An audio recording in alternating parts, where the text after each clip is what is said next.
மேற்கு வங்க மாநிலமை பற்றி எறிந்து கொண்டிருக்கிறது. முதலமைச்சர் பதவியை ராஜினாமா செய்ய முடியாது. அமித்ஷாவும் ஞானேஷ்குமாரும் சேர்ந்து மக்களின் தீர்ப்பை திருடி விட்டார்கள், நான் ராஜினாமா செய்ய முடியாது என அதிர வைக்கக்கூடிய பல்வேறு விஷயங்களை பேசியிருக்கிறார் மம்தா பானர்ஜி அவர்கள். என்ன முடிவெடுக்க போகிறார் ஆளுநர் RN ரவி? 2 நாட்கள் அவசரமாக அமித்ஷா மேற்கு வங்கத்திற்கு கிளம்பி சென்றிருக்கிறார். அவரை ஸ்பெஷல் அப்சர்வராக, ரொம்ப குறிப்பாக பொறுப்பாளராக யார் முதலமைச்சர் ஆவது என்பதை தேர்ந்தெடுப்பதற்காக பாஜகவினுடைய தலைமை அலுவலகம் அனுப்பியிருக்கிறது. அமித்ஷா அங்கு போவதை விடவும் சட்ட ரீதியிலாக உருவாகி இருக்கக்கூடிய சிக்கல், மம்தாவினுடைய இந்த முரண்டு பிடிப்பது என்பது சட்டப்படி என்ன செய்ய முடியும்? ஆளுநர் RN ரவி அவர்களினால் மத்திய அரசு எப்படி நகர்த்தப் போகிறது? குடியரசுத் தலைவர் ஆட்சி நோக்கி போக மாட்டாங்க, ஏன்னா பிஜேபி ஜெயிச்சிட்டாங்க. இருக்கக்கூடிய சட்ட வாய்ப்புகள் என்ன? இந்த குழப்பங்களுக்கு எப்படி விடை காண போகிறது? மேற்கு வங்கத்தினுடைய களம் தொடர்ந்து கொதித்து கொண்டிருக்கக்கூடிய தேர்தலுக்கு பிறகான வன்முறைகள், குறிப்பாக திரிணாமுல் காங்கிரஸ் கட்சியினுடைய MLAக்களுடைய அலுவலகம் சூறையாடப்படுகிறது, தீ வைக்கப்படுகிறது. பெரிய வன்முறை என்பது பதற்றத்தையும் உருவாக்கி இருக்கிறது. எப்படி இது நகரும் விரிவாக அலசுகிறது சேர்த்து. நடந்து முடிந்த 5 மாநில சட்டப்பேரவைத் தேர்தல்களில் 3 மாநிலங்களில் ஆட்சி என்பது மாறியிருக்கிறது. தமிழ்நாடு இங்கே யாருக்கும் பெரும்பான்மை இல்லாத சூழல், ஆனால் தனிப்பெரும் கட்சியாக தமிழக வெற்றிக் கழகம் வந்திருக்கு. 2வதாக பார்த்தீங்க அப்படின்னா கேரளாவில் ஒரு பெருவாரியான அறுதி பெரும்பான்மையோடு UDF, காங்கிரஸ் தலைமையிலான UDF வந்திருக்கிறாங்க. அங்கே ஆட்சி மாற்றம் என்பது எந்த சிக்கலும் இல்லாமல் போயிருக்கு. 3வதாக மேற்கு வங்கம் ஏறத்தாழ 207 சீட்டுகளோடு வெற்றி பெற்று பாரதிய ஜனதா கட்சி அங்கே ஆட்சியை பிடித்திருக்கிறது. மம்தா பானர்ஜி அவர்கள் கட்சிக்கு 80 சீட்டுகள். பவானிபூர் தொகுதியில் மம்தா பானர்ஜியே தோல்வியை சந்தித்திருக்கிறார் அப்படிங்கிறதையும் பார்க்க முடியுது. இப்போ இந்த சூழலில் மற்ற 2 இடங்களில் உங்களுக்கு பார்த்தீங்கன்னா UDF இங்கே பதவி இருக்கிறதுல எந்த சிக்கலும் இல்லை. காங்கிரஸ் தான் லேட் பண்ணுது. ஏன்னா முதலமைச்சர் ஆகிறதுக்கு பல பேர் போட்டியில் இருக்கிறாங்க. KC வேணுகோபால் போகிறாரா, இல்லை சதீசன் போகிறாரா, இல்லை சசி தரூர் கூட கொடுத்தா வேண்டான்னு சொல்ல மாட்டார். இப்போ அப்படியான சூழலில் அங்கே உரையாடல்கள் போயிட்டுருக்கு. அவங்க அங்கே ஸ்லோவாக இருக்காங்க. ஆனால் தமிழ்நாட்டில் விஜய் ஆதரவு கேட்டார் அப்படின்றது வேகமாக முதல்ல அதை செய்யுங்க அப்படிங்கிற மாதிரி காங்கிரஸ் இறங்கிட்டாங்க. அது அந்த கட்சியினுடைய நிலைப்பாடு, அதில் நம்ம விமர்சிக்கவோ மாற்றுக்கிறதுக்கோ ஒன்றும் இல்லை. ஏன்னா அங்கே டைம் எடுக்கும்னு அவங்களுக்கும் தெரியும். மேலிட பொறுப்பாளர் அதை யாருன்னு பார்த்து ஃபிக்ஸ் பண்ணி வரதான்னு அறிவித்து அதை மற்ற அணிகளெல்லாம் சமாதானப்படுத்தின்னு டைம் எடுக்கும். இதெல்லாம் இங்கே போயிட்டு இருந்தால் பெரும் ட்விஸ்டாக அரசியல் களத்தை மாற்றி இருக்கிறார் மம்தா பானர்ஜி அவர்கள். மிகப்பெரிய வன்முறை, அங்கே பலர் மீது தாக்குதல் நடக்கிறது, சிலர் உயிரிழந்திருக்கிறார்கள், அடித்தே கொல்லப்பட்டு வன்முறையின் காரணமாகங்கிறத பார்க்குறோம். MLA அலுவலகங்கள், திரிணாமுல் காங்கிரஸ் கட்சியினுடைய MLAக்களாக இருக்கிற அலுவலகங்கள் சூறையாடப்பட்டிருக்கு. தாக்குதக்கூடியது, நெருப்பு வைக்கக்கூடிய காட்சிகள் எல்லாம் கூட ரொம்ப பயங்கரமான காட்சிகளாக, கோர காட்சிகள் கொண்டு இருக்கிறது. தேசிய ஊடகங்கள் அது எடுக்கிறாங்களானா இண்டிபெண்டன்ட் ஜேர்னலிஸ்ட்டுகளாக இருக்கக்கூடியவர்கள், இண்டிபெண்டன்ட் மீடியா ஹவுசஸ் தான் அதை பெரும்பாலும் எடுத்து பதிவேற்றி கொண்டு இருக்கிறார்கள், சமூக வலைதளங்கள் கொண்டு வந்துங்கிறதையும் பார்க்க முடியுது.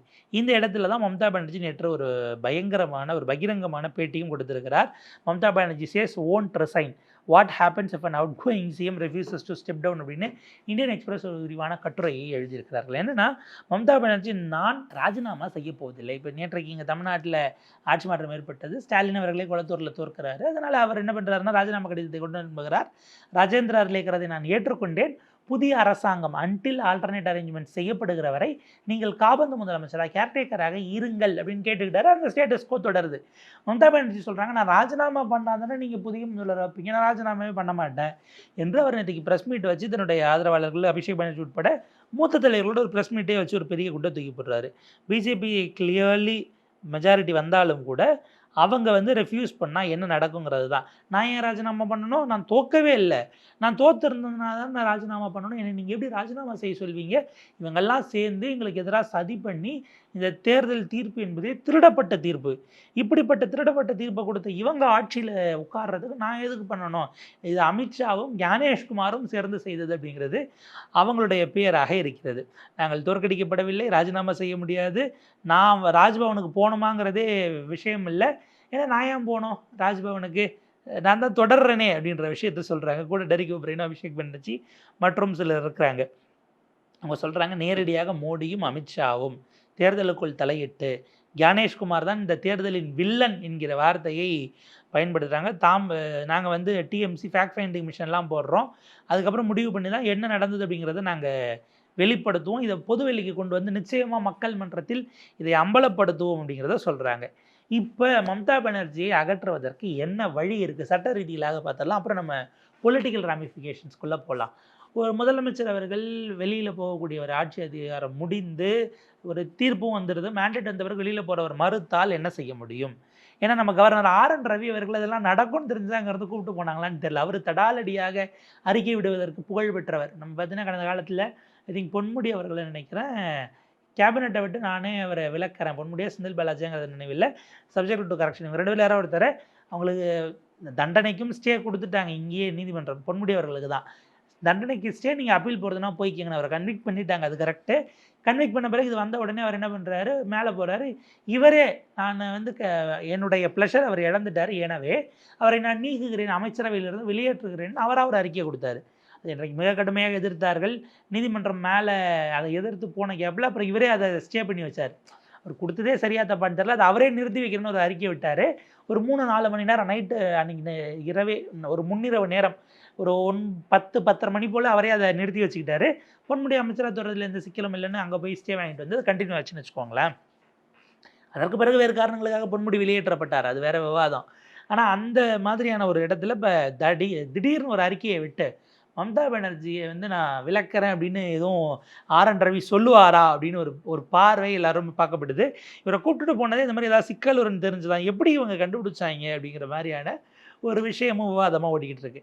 ஆர்டிகல் 164 அரசியலமைப்பு சட்டத்தினுடைய பிரிவு ஷரத்து 164 சொல்லக்கூடியது, சீஃப் மினிஸ்டரை கவர்னர் அவர் தான் பதவி பிரமாணம் எடுத்து வைக்கிறார். அப்பாயிண்டட் பை த கவர்னருங்கிற வார்த்தை, பட் அவர் அப்பாயிண்ட்னா அவர் தோன்றவரை விடுறதில்லை. And other ministers shall be appointed by the governor on the advice of the chief minister and the ministers shall hold office during the pleasure of the governor. Governor அவர் இது எல்லாம் சரியாக போயிட்டுருக்கு அப்படின்னு நினச்சி அவருடைய விருப்பம் இருக்கிற வரை, விருப்பத்தை செலுத்துகிற வரை அவர்களுடைய பதவிக்காலம் என்பது தொடரும் அப்படிங்கிற வார்த்தை இருக்குது. நீங்கள் வெறுமனே இந்த வார்த்தையை மட்டும் எடுத்துக்கிட்டு இப்போ கவர்னருக்கு அன்பிளஷர் ஆயிடுச்சு அப்படின்னு சொல்லி உங்களை டிஸ்மிஸ் பண்ணுவீங்களான்னா அது வந்து ரொம்ப ஒரு மிகப்பெரிய அதிபயங்கரமான கொஷின் ஆஃப் கோஆப்ரேட்டிவ் ஃபெடரலிசத்தை உருவாக்கும். கூட்டாட்சி தத்துவம் கவர்னர் நினைச்ச மாதிரிலாம் செயல்பட முடியாது அப்படிங்கிற அந்த விவாதத்துக்குள்ளே அது போய்டும். நீங்கள் பேசி கன்வின்ஸ் பண்ணி எழுதி வாங்கியிருக்கணும் அல்லது ராஜினாமா செய்ய சொல்லியிருக்கணுமே தவிர இப்படி போயிருக்கக்கூடாது. ஏன்னா சுப்ரீம் கோர்ட் அடுத்தடுத்து பல நிலைகளில் வரிசையாக சொல்லிவிட்டது, கவர்னர் ஷார்ட் அண்ட் எக்ஸ்பிரஷன் தான், மாநில அரசு செயல்பட நினைக்கக்கூடியதை அமல்படுத்தக்கூடிய இடத்தில் அதுக்கு ஒப்புதல் கொடுக்கக்கூடிய இடத்துல இருக்கிறாங்க. அவங்களுக்கு சில ப்ரெராகேட்டிவ்ஸ் இருந்தாலும் கூட சில டிஸ்கிரிப்ஷன்ஸ் இருந்தாலும் அது வந்து கன்ஃபைன்டு, அதுக்கு வந்து செக்ஸ் அண்ட் பேலன்ஸ் இருக்குன்னு பல தீர்ப்புகளில் சொல்லியாச்சு. அப்படின்னும்போது இதை எதிர்த்து aid and advice of the council of மினிஸ்டர்ஸோட தான் அவர் செய்ய முடியும். சமீபத்தில் ஒரு வைஸ் சான்சலர் அப்பாயின்மெண்ட்டில் கூட பஞ்சாப் கவர்னர் செஞ்சதுக்கு அது அப்படி அவராலாம் செஞ்சிட முடியாது அப்படின்னு உச்சநீதிமன்றம் ஒரு தீர்ப்பை கூட கொடுத்துருந்ததை பார்க்க முடியுது. அப்போ கவர்னர் ஒரு சிஎம்ஐ ஸ்டெப் டவுன் பண்ணுறாரு அப்படின்னா இன்னொருவரை கூப்பிடுது அப்படிங்கிறது அசம்பிளி டென்யூர் இன்னும் முடியாத நேரத்தில் இதெல்லாம் எப்படி செய்ய முடியும் அப்படிங்கிறது இருக்குது. இப்போ கவர்னர் என்னென்னா அவராக அப்படி டிஸ்மிஸ் பண்ணுறேன்னு சொல்லிட்டாருன்னா அது மிகப்பெரிய சட்ட கேள்வியாகவும் போகும், ஒரு பதற்றத்தையும் உருவாக்கும் ஒன்று. அப்போ அவர் இப்போ வழக்கமாக இவங்க நீங்கள் உச்சநீதிமன்றம் போனால் சொல்லுவாங்க, கவர்னரும் சீஃப் மினிஸ்டரும் உட்காந்து ஒரு டீ சாப்பிட்டுட்டு பேசினீங்கன்னா சரியாக போயிடும் அப்படின்னு ஒரு விஷயத்த சொல்லுவாங்க. யார் போனாலும் இந்த ஒரு ஆப்ஷன் நீங்கள் வந்து பேசியே சுமூகமாக முடிச்சிங்கன்னா ஒரு ஆப்ஷனை கொடுப்பாங்க. பெரும்பாலும் அதை செய்யறதில்லை. உங்களுக்கு இதற்கு முன்பாக இருந்த ஆரிஃப் முகமது கானோட பினராயி விஜயனுக்கான பிணக்கும் சரி, இங்கே ஆர்.என். ரவி இருந்தபோது ஸ்டாலினோட ஆன பிணக்கும் சரி, அதே போல் அங்கே பகவந்த் மாணவர்களுக்கும் இங்கேருந்து போன பன்வாரிலால் புரோஹித்துக்குமானது, தெலுங்கானாவில் இவங்க இருந்தப்போ டாக்டர் தமிழிசை இருந்தப்போ கேசிஆருக்கு நிகழ்ந்த சம்பவங்கள், வெஸ்ட் பெங்காலில் இதுக்கு முன்பாக இருந்த ஒரு துணை குடியரசுத் தலைவராக அதுக்கு பிறகு எப்படி ராஜினாமா பண்ணாருன்னு தெரியாத அளவுக்கு போச்சு இல்லையா திரு ஜெக்தீப் தன்கர் அவர்களோட இதெல்லாம் பலவிதமான வழக்குகளாகவே தீர்ப்புகளாக போயிடுச்சு. எனவே என்ன சொல்லுவாங்கன்னா, நீங்கள் ஏன் அவங்கள இப்போ பேச்சுவார்த்தை நடத்தி மேடம் நீங்கள் ராஜினாமா பண்ணுங்கன்னு சொல்லியிருக்கக்கூடாது, இன்னொரு கேண்டிடேட்டை வர சொல்லி கூப்பிடக்கூடாது அப்படிங்கிற இடம் வந்து கூப்பிட்டு ஃப்ளோர் டெஸ்ட்டை கூப்பிடுங்க அப்படிங்கிற இடத்த குறிப்பிடுறாங்க. இதெல்லாம் எதுவுமே செட் ஆகலனா தான் கடைசியாக ஆட்சி கலைப்பு, குடியரசுத் தலைவர் ஆட்சி அமல்படுத்தப்படுகிறதுங்கிற இடத்துக்கு நீங்கள் போக முடியும் அப்படிங்கிற முன்னுதாரணங்களை பலரும் எக்ஸ்பர்ட்ஸும் முன்னெடுத்து வைக்கிறாங்க. இப்போ இதில் ஒரு அரசினுடைய பதவிக்காலம் முடிவதற்கு முன்பாகனா தான் நீங்கள் வந்து கலைப்புங்கிறத போனோம். பதவிக்காலம் ஆட்டோமேட்டிக்காக முடிஞ்சப்போ உதாரணத்துக்கு ஆர்டிகல் 172 ஆஃப் தி கான்ஸ்டியூஷனில் ஒவ்வொரு சட்டமன்ற தேர்தல்களும் every state unless sooner dissolved shall continue for 5 years 5 ஆண்டுகள் அது அப்பாயின்மெண்ட் செய்யப்படுகிற அந்த முதல் மீட்டிங்கில் தொடங்கி அது இருக்கணுமே தவிர 5 ஆண்டுகளை தாண்டி அது நீடிக்க வழி இல்லைன்னு கான்ஸ்டியூஷனில் ஆர்டிகல் 172 சரியாக சொல்லுது. அப்படி பார்த்தால் மம்தா பானர்ஜி மே மாதம் 8ஆம் தேதி 2021 பதவி ஏற்கிறாங்க. மே 7 நாளை இரவு 11:59 அந்த அவைக்கான காலம் என்பது ஆட்டோமேட்டிக்காக டிசால்வ் ஆகுது. கவர்னர் RN ரவி எதுவும் செய்யாமல் இப்படியே வச்சுருந்துட்டு புதிய அமைச்சரவையை தேர்ந்தெடுக்கப்பட்டது அமைக்கப்படுகிறது நாளைக்கு காலையில் ஒரு நோட்டீஸை கொடுத்தாரு அப்படின்னா, அந்த நோட்டீஸை கொடுத்துட்டு மம்தா பானர்ஜி நான் இறங்கலை அப்படின்னு சொல்லுவாங்க. அப்போ என்ன பண்ணுங்கள், நீங்கள் அவையில் உங்களுக்கான பெரும்பான்மையை நிரூபிங்க அப்படிங்கிற இடத்துக்கு தள்ளுவாங்க. 294 அப்படின்னா 148 150 பேர் இருக்காங்கன்னு எம்எல்ஏக்களை வாக்கெடுப்பு எடுங்க அப்படின்னு மம்தா பானர்ஜி கூப்பிட்டா அவங்ககிட்ட எம்எல்ஏக்கள் கிடையாது. சுவேந்து அதிகாரி அந்த பக்கம் ஒர்க் பண்ணுறாரு அப்படின்னா அவர் ஆட்களை திரட்டிட்டு வர்றாருன்னா அங்கே 200 ஆப்வியஸாக இருக்காங்க, 200 இருக்காங்க அப்படின்னும் போது மம்தா பானர்ஜி கொண்டு வருவார் கான்ஃபிடன்ஸ் பில்டிங் மிஷன். நீங்கள் மம்தாவை பகச்சிக்க வேண்டாம், அவங்கள விட்டு அவங்களே உள்ளே கொண்டு வந்து தோற்கட்டும்னா நீங்கள் கொண்டு வந்து நிரூபிச்சிருங்க மேடம், நான் அவங்கள சிஎம் பதவி பிரமாணம் எடுத்து வச்சுறேன்னு RN ரவி அவர்கள் சொல்லலாம். ஸோ அப்படி கொண்டு வரும்போது மம்தா பானர்ஜி கொண்டு வருவாராங்கிற கேள்வி இருக்குது. ஆட்டோமேட்டிக்காக அவை டிசால்வ் ஆயிடுச்சுன்னு அறிவிச்சிட்டாங்கன்னா புது அரசாக ஆதரவு கோருகிற சுவேந்து அதிகாரியை அழைச்சி, சுவேந்து அதிகாரியாங்கிறத அமித்ஷா முடிவு பண்ணணும். ஏன்னா இன்றைக்கி அமித்ஷா அவர்கள் பெங்காலில் இருக்கிறார். அடுத்து 2 அல்லது 3 நாட்கள் அங்கே விவாதம் போகிறது. அதிகபட்சம் 2 நாள் தான். இன்றைக்கு இரவுக்குள்ளே வந்துடும். அதில் பெரிய டிஸ்கஷன்ஸ் எல்லாம் இல்லை. யார் முதலமைச்சர் ஆவது என்று தேர்ந்தெடுப்பதற்காக அவரை அப்சர்வராகவும் அவருக்கான அப்சர்வராக ஒடிஷாவினுடைய சீஃப் மினிஸ்டர் திரு மாஜி அவர்களையும் அனுப்பியிருக்கிறாங்க. ஸோ இவங்க 2 பேரும் தான் அங்கே போயிட்டு அந்த டிஸ்கஷன்ஸ் மீட்டிங்ஸ் இதெல்லாம் ஓடிக்கிட்டு இருக்கு. இந்த பக்கம் கவர்னராக நீங்கள் பாஜகவினுடைய தலைவராக அவர் சிஎம் யாருன்னு தேர்ந்தெடுக்கிறாரு. உள்துறை அமைச்சராக கவர்னருக்கு சில இன்புட்ஸையும் அமித்ஷா அதே இடத்துல இருந்து ஒரே கல்லில் 2 மாங்காவையும் அவரால் இன்றைக்கி பெங்காலில் இருக்கிறதுனால செஞ்சுக்க முடியும். மம்தா பானர்ஜி ராஜினாமா செய்யாமல் போனால் அது என்னவாகும் அப்படிங்கிற கேள்விக்கு பெரிய சட்ட சிக்கல் எல்லாம் இவங்க இதை கலைச்சி கொண்டு அவ்வளவு ஒரு மோசமான ஒரு விவாதத்தை உருவாக்கி முன்னுதாரணத்தை செட் பண்ணுற அளவுக்கு பாஜக போகாமல் விட்டாலே இன்றைக்கு இரவோடு இன்றைக்கு மற்றும் நாளைக்கு இரவு விட்டாங்கன்னா 48 மணி நேரத்துக்கு ஆட்டோமேட்டிக்காக அதுக்கான காலம் என்பது லேப்ஸ் ஆயிடுச்சு அப்படின்னா அதற்கு பிறகு அரசு இல்லை, அவங்களுடைய ஆயுட்காலம் முடிந்து விட்டது என்பதாக வந்துவிடுங்கிறது தான் கவனிக்கத்தக்கது.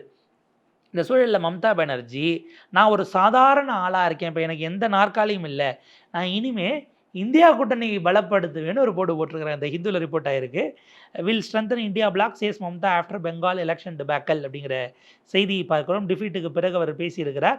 ஆக்சுவலாக இதுக்கு நடுவில் ராகுல் காந்தி ஒரு விஷயம் சொன்னார், மம்தாவினுடைய தோல்வியை தயவு பண்ணி கொண்டாடாதீங்க, காங்கிரஸ்லேயே சிலரும் அதை பண்ணுறாங்க, அது சரியானதல்ல, இது திருடப்பட்ட தீர்ப்பாக இருக்கிறது. அஸ்ஸாமும் சரி மேற்கு வங்கமும் சரி பாஜக பெரிய அளவுக்கு மக்களுடைய இதை தாண்டி இந்தியன் டெமோக்ரஸியை இந்திய ஜனநாயகத்தை சீர்குலைப்பதற்கான ஒரு முயற்சியாக இருக்கிறதுனால இதை நீங்கள் கொண்டாடக்கூடாது. இது இந்தியா தொடர்பானது, ஒரு கட்சி ஆட்சி ஒரு கட்சி தோல்வி என்கிற இடத்துல இதை நீங்கள் சிறுமைப்படுத்தி அந்த குறுகிய வட்டத்தில் பார்க்காதீங்கன்னு ராகுல் காந்தி சோஷியல் மீடியாவில் பதிவிட்டிருந்தார்.